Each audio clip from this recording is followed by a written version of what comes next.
Selamat pagi Pak Denny dan teman-teman. Saya Flavia Maura dari 11 IPS 3 absen 14. Saya akan menjelaskan tentang improvisasi dan karakter tokoh. Yang pertama, improvisasi adalah sebuah penciptaan secara spontanitas dalam pertunjukan seni teater modern yang dilakukan tanpa adanya persiapan atau tanpa adanya rancangan terlebih dahulu. Jadi secara garis besar ini, improvisasi ini adalah para pemain atau para pemeran ini memerankan adegan itu apa adanya sesuai dengan kreativitas dalam diri pemain, dan hasil untuk menentukan baik atau buruknya adegan yang diperankan itu tergantung kreativitas dan keluasan dalam menguasai panggung. Improvisasi ini sangat penting. Yang pertama, untuk melatih kreatif, yang kedua untuk melatih inovatif, yang ketiga untuk melatih inisiatif, yang keempat untuk melatih dan menghilangkan rasa malu dalam diri, yang kelima untuk menghilangkan keraguan dalam diri pemain. Dengan latihan improvisasi ini, para pemain dapat meminimalisir kesalahan-kesalahan yang terjadi dalam pertunjukan sehingga pertunjukan ini dapat berjalan dengan lancar. Pastinya dalam seni teater modern ini memiliki sebuah skrip atau sebuah naskah dialog yang akan diucapkan di panggung saat pertunjukan itu dimulai. Nah, para pemeran ini kan pastinya memiliki sebuah keterbatasan daya ingat, sehingga masalah-masalah dalam seni teater modern ini akan muncul, seperti adanya kendala lupa dialog dan lain-lain. Untuk mengatasi masalah tersebut, para pemain bisa mengucapkan dialog tersebut secara improvisasi sesuai dengan kreativitas para pemain tersebut. Nah, jika pemeran tersebut melakukan improvisasi dialog, maka pertunjukan tersebut akan berjalan sesuai dengan apa yang sudah direncanakan, dan para penonton juga tidak akan tahu jika pertunjukan tersebut ada kendala atau tidaknya. Nah, macam-macam improvisasi ini ada 3. Yang pertama, improvisasi solo. Improvisasi solo itu berarti improvisasi yang dilakukan secara individu atau diri sendiri.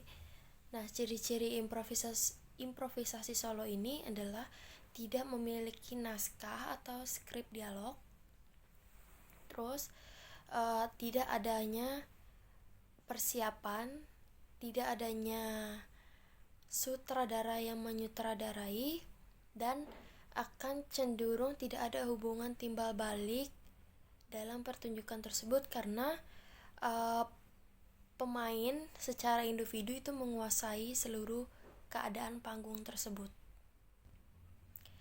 Yang kedua ada improvisasi berpasangan.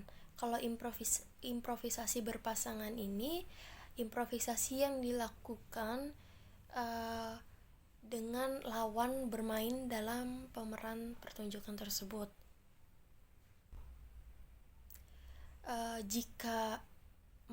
Kalau improvisasi berpasangan ini itu terdiri dari 2 orang dalam melakukan pemeran dalam teater modern. Yang ketiga ada improvisasi perabotan. Improvisasi perabotan ini adalah para pemain dituntut untuk menempatkan objek yang ada di sekitarnya sebagai lawan bermainnya. Seperti contoh Seperti contoh seorang pelajar sedang membersihkan kamarnya. Nah, improvisasi perabotan ini para pemain itu menggunakan seperti sapu, terus kemoceng, alat pel, dan lain-lain sebagai lawan bermain dalam teater modern. Saya juga akan menjelaskan tentang karakter tokoh. Apa sih itu karakter tokoh? Karakter tokoh adalah manusia atau watak dalam cerita yang berbentuk naratif atau drama yang diberi sifat-sifat tertentu, termasuk pragai dan pemikiran tertentu yang dikenal dalam percakapan, yakni dialog yang dilakukan dalam bentuk aksi. Watak tokoh ini mengalami perubahan secara radikal dan mengalami perubahan secara cepat. Ataupun sebaliknya, watak tokoh ini mengalami perubahan secara dikit demi sedikit sebagai akibat dari krisis yang meruncing. Karakter tokoh adalah tokoh hidup, bukan tokoh mati yang merupakan boneka dari tangan pengarang. Tokoh hidup dalam lakon adalah watak pribadi yang memiliki ciri khas tertentu yang mempunyai peragai dan tabiat tertentu. Dalam tokoh hidup lakon ini mempunyai 3 dimensi. Yang pertama ada dimensi fisiologis, itu ciri-ciri badani. Yang kedua ada dimensi sosiologis, itu ciri-ciri kehidupan masyarakat. Dan yang ketiga ada dimensi psikologis, itu ciri-ciri kejiwaan. Dalam setiap dimensi ini pastinya memiliki sebuah unsur-unsur.